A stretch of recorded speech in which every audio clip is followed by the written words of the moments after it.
You're not broken, you're just healing from what he touched. It's not the heartbreak that hurts the most, it's how it made you doubt yourself. He might have touched your confidence, your peace, your ability to trust, but those things aren't gone. They're just waiting for you to come back to them. Stop trying to fix what he broke. Start healing what he changed, the parts of you that forgot how powerful, beautiful, and enough you already were. Because real healing doesn't begin when he apologizes, it begins when you decide that his impact doesn't define your worth. You're not broken, you're simply feeling the pain of being hurt. There's a big difference between those two. When someone leaves, when they disappoint you, or when they stop showing up the way they once did, your heart naturally reacts. It aches, it questions, it wonders what went wrong. But that reaction doesn't mean something inside you is damaged beyond repair. It just means you cared deeply. It means you allowed yourself to feel something real. We confuse emotional pain with being broken because it feels so heavy, so consuming, that we start believing we must be flawed to feel this much. But the truth is, your ability to feel this deeply isn't a weakness. It's a sign of life, of love, of courage. He may have hurt you, but he didn't destroy you. That's what healing asks you to remember. You don't have to fix yourself like a shattered glass. You have to soothe yourself like someone who's bruised. There's a softness that healing requires, not judgment, not perfection, just compassion. You're not supposed to be over it right away. You're not supposed to act like it didn't matter. What you felt was real. But the pain isn't a reflection of your brokenness. It's a reflection of your humanity. We spend so much time trying to get back to normal after heartbreak, as if the goal is to erase every trace of what happened. But healing doesn't erase, it transforms. You don't need to go back to who you were before him. You're evolving into someone wiser, someone who understands love with new eyes. Every tear, every sleepless night, every moment you question your worth, that's your heart processing loss.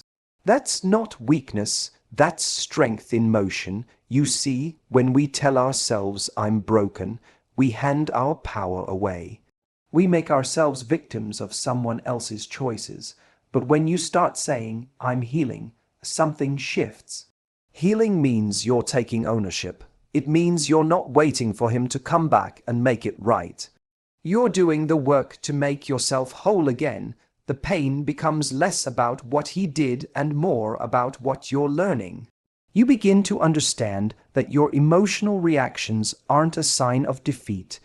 They're evidence of your capacity to love, to feel, to hope. What he did may have left a mark, but it didn't define your worth. Maybe he walked away without explanation. Maybe he made you feel replaceable. Or maybe he couldn't meet you where you were emotionally. That hurts, but none of that says anything about your value. It says everything about where he was in his own journey. Don't make his limitations the measure of your beauty. Don't let his absence make you question the love you gave. Healing starts when you stop trying to fix yourself and start listening to yourself. When you sit with your emotions instead of running from them. When you stop labeling yourself as broken and start recognizing that you're rebuilding trust, not just in others, but in your own heart. The goal isn't to be untouched by pain. The goal is to be unshaken by it. To look at what happened and say, yes, it hurt me, but it didn't define me. Every heartbreak invites you to choose. Will you define yourself by what was taken or by what still remains? You still have your strength, your compassion, your capacity to love. You still have your ability to rise, to rebuild, to reconnect. Pain may visit, but brokenness is a choice. And today you choose to heal. Because you were never broken, you were just beautifully human in the process of remembering your power. When someone leaves you, it's easy to think the story is about you. You replay the ending in your mind 100 times, trying to find the sentence where you went wrong. You start believing that if you had just done something differently, said the right thing, loved him a little less or maybe a little more, he would have stayed. But that's the lie heartbreak tells us. It convinces us that the story he created by leaving is the same one we have to live by. The truth is, his departure was never your definition. It was just his chapter ending, not your book closing. We often try to heal by searching for reasons, by dissecting his behavior and reading between the lines of his silence. But no amount of analysis can rewrite someone else's capacity for love. Maybe he left because he was afraid of commitment. Maybe he left because he couldn't meet your emotional depth. Or maybe he just wasn't ready for the kind of love you offered. Whatever the reason, it wasn't your lack of worth, it was his lack of readiness. Healing begins when you stop trying to make his version of events the truth about who you are. You see, people write stories about us through their actions. When someone treats you with indifference, they're not saying you're unworthy. They're revealing the limits of their own emotional bandwidth. When someone walks away without closure, they're not saying you didn't matter. They're showing that they don't know how to handle what does. But because we crave meaning, we turn their behavior into proof of our flaws. That's where the pain lingers, not in what happened, but in the story we start believing afterward. You might have built an entire narrative around his choices, that you're not lovable enough, not exciting enough, not deserving of consistency. But those are borrowed beliefs, not truths. You adopted them because your mind needed an answer, and I wasn't enough. Felt easier to understand than he wasn't ready. Healing means letting go of that borrowed story and writing one that actually serves you. It means reminding yourself that you were not rejected, you were redirected. You were spared from continuing a story that wasn't growing in love, trust, or safety. Sometimes we confuse closure with validation. We think if he just explained why, if he admitted he lost something valuable, we'd finally feel peace. But the peace you're looking for isn't hidden in his apology. It's hidden in your acceptance. Acceptance that his actions were about him. Acceptance that love cannot be forced into maturity. Acceptance that you deserve a story where your effort is met with effort, your vulnerability is honored, and your love is matched, not taken for granted. Healing the story you started believing means separating the facts from the meaning you gave them. The fact is, he left. The meaning is up to you. You can make it mean you were too much, or you can make it mean that you were more than he could handle at that stage of his life.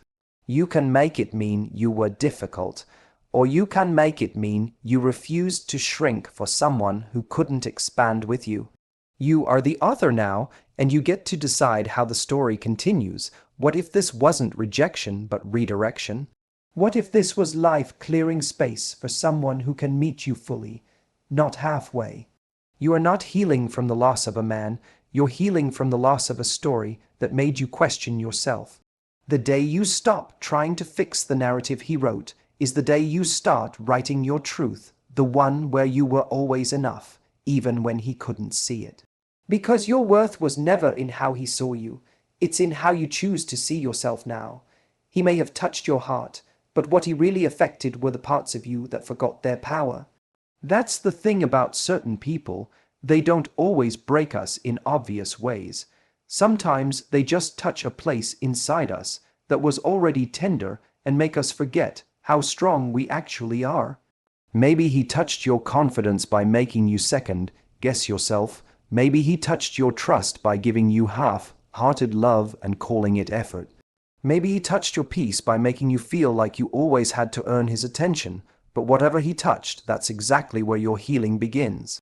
Because healing isn't just about moving on from someone. It's about reclaiming the parts of you that dimmed when you were with them. When someone makes you question your worth, it's not because you lost it. It's because you momentarily stopped seeing it.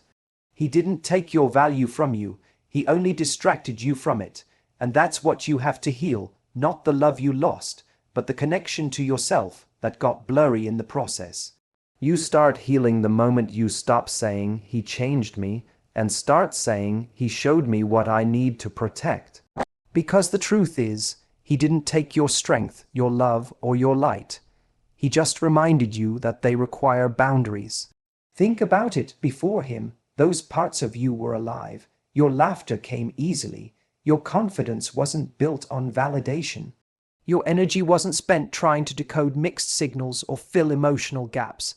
But somewhere along the way, you gave more of yourself than you realized. You thought love meant proving your worth instead of knowing it. You thought patience meant tolerating what hurt you. And when it ended, it felt like a part of you went missing, but it didn't disappear. It just needs to be reawakened. Healing is the process of waking those parts back up. You heal what he touched when you stop fighting the pain and start understanding it. Ask yourself, what exactly did this experience touch in me? Did it touch my need for approval?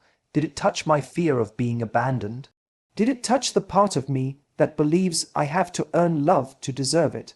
Once you name it, you take your power back. Because healing isn't about him anymore. It's about you learning to love those fragile places with compassion instead of shame. The parts he touched aren't weak. They're simply waiting to feel safe again. When you start pouring love into those same places, something shifts. You begin to see that your sensitivity is not a flaw, it's your strength. That your ability to care deeply is not a weakness, it's what makes you magnetic. That your openness, though it made you vulnerable to pain, is also what allows you to experience real connection. The goal isn't to become harder or colder, it's to become wiser and more discerning. The answer isn't to build walls, it's to build standards. He might have left fingerprints on your soul, but those marks don't have to stay as scars. They can become reminders, not of what he took, but of what you reclaimed. Every tear, every realization, every time you catch yourself choosing peace instead of proving your worth, that's healing in motion. You're reteaching yourself that love isn't something you chase, it's something you share with someone who's capable of handling it. So heal the places he touched your trust, your voice, your joy, because they were never his to keep. They are yours to rebuild, to protect, and to shine through again. When you do, you'll realize something powerful. He didn't change you permanently. He awakened the part of you that now refuses to settle for less than what you deserve. We all wait for closure like it's a missing piece that will finally make everything make sense. We tell ourselves that once we get that one conversation, that one explanation, that one apology, we'll be able to breathe again. But closure isn't something another person gives you. It's something you create when you stop waiting for them to make the pain feel justified. Because even if he told you everything you think you need to hear, it wouldn't undo the nights you stayed up questioning yourself. It wouldn't erase the moments you felt unseen. Words can't rewrite the truth you already lived. We wait for closure because we hope it'll give meaning to the chaos. We want the pain to fit into a story that feels fair, something that makes sense in our minds. But people who hurt us rarely have the emotional maturity to explain it in a way that satisfies the heart. Some people don't even know why they did what they did. They act out of fear, confusion, selfishness, or lack of emotional depth. So, if you keep waiting for them to make you understand, you'll keep living in their confusion instead of finding your own peace. Healing begins the moment you stop chasing answers from someone who couldn't give you clarity even when they were in your life. Closure is an act of self-respect. It's looking at the situation and saying, "I don't need you to admit what you did for me to know it was wrong." It's saying, "I can forgive myself for what I tolerated without needing your validation." It's realizing that peace isn't about the past aligning perfectly. It's about choosing not to carry its chaos forward. You don't need him to say sorry. You don't need him to explain why he left or why he changed. You just need to decide that your healing doesn't depend on someone else's accountability. Think about it. How many times have you replayed what happened? imagining the perfect version of closure. Maybe he finally realizes he messed up. Maybe he tells you he misses you. Maybe he admits you were the one who cared the most. Those thoughts might bring temporary comfort, but they keep you emotionally stuck, because real closure isn't about being proven right, it's about being free. You don't need his remorse to move on, you need your own release. You don't need his honesty to heal, you need your own acceptance of what's true. Sometimes closure is quiet, it's not dramatic, it's not emotional. It's that silent moment when you stop checking his profile, when his name stops giving you that ache in your chest, when you realize you haven't thought about him all day. That's closure, the kind that comes from within, not from conversation. It's the peace that arrives when you stop needing to understand why he did what he did, and you start understanding what you learned from it. Closure is you realizing that love shouldn't leave you guessing. It shouldn't leave you in pieces trying to make sense of mixed signals or silence. Closure is when you finally say, I don't need to know why you couldn't love me right. I just know I deserve someone who will. It's not about getting even, it's about getting better. It's not about proving your worth, it's about remembering it. When you close that door, do it gently. Don't slam it with anger, don't keep it half open in hope. Close it softly with grace, not because he deserves forgiveness, but because you deserve peace. You deserve to stop replaying the past and start living in the present. Because closure was never about hearing his reasons, it was always about reclaiming your power. The moment you decide his silence no longer controls your peace is the moment you finally become free. You might still carry guilt for who you became while loving him, the version of you that ignored red flags because you wanted to believe in his potential. The one who kept giving chances because you saw the good in him, even when his actions didn't match his words. The one who lost sleep, pride, and sometimes self-respect, all in the name of trying to make it work. You probably look back now and wonder, how did I let it go that far? But that question isn't fair to the person you were back then. Because the truth is, you were doing the best you could with what you knew. You weren't naive, you were hopeful. You weren't weak, you were loyal. And you weren't lost, you were learning. Healing isn't just about letting go of him. It's about forgiving yourself for how you showed up in that love. It's about releasing the shame of having cared too much or stayed too long, because love makes us believe in possibility. It makes us hold on to the moments when things felt right and hope that they can return. You stayed not because you were blind, but because you were brave enough to see the good in someone who couldn't see it in himself. That isn't foolishness, that's empathy. The only mistake was believing your love could teach him what he wasn't ready to learn. There's a quiet grief that comes after heartbreak, not just for the person you lost, but for the person you became trying to keep them. You miss your confidence, your ease, your emotional balance. You miss the version of yourself who didn't have to try so hard to be loved. But here's what's beautiful about that realization. It means you're awake now. It means you've stopped betraying yourself for connection. You're not angry because you hate him. You're angry because you finally see the ways you abandoned yourself. And that anger, when met with compassion, becomes the starting point of forgiveness. Forgiving yourself means understanding that you were acting from love, not logic.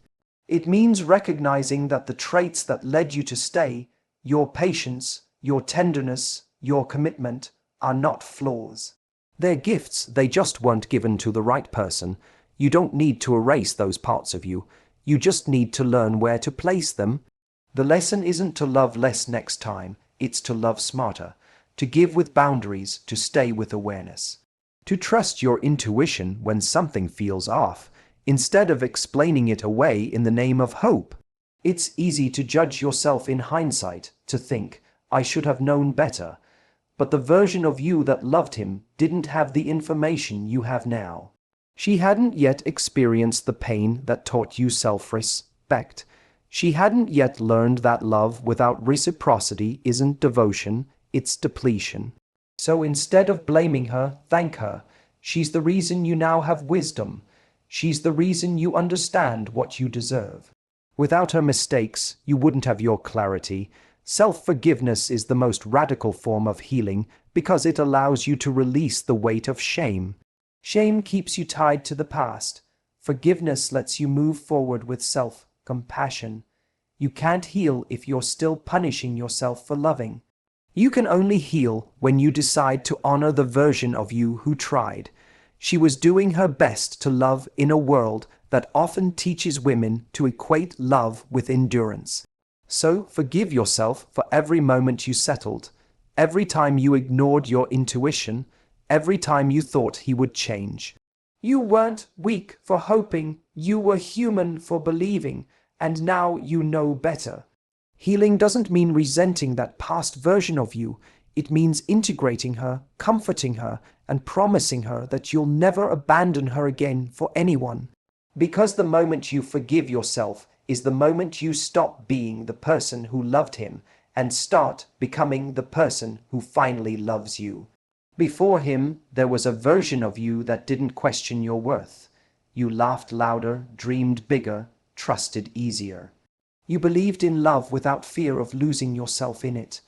And somewhere along the way, as you gave and compromised and tried to make it work, that version of you began to fade.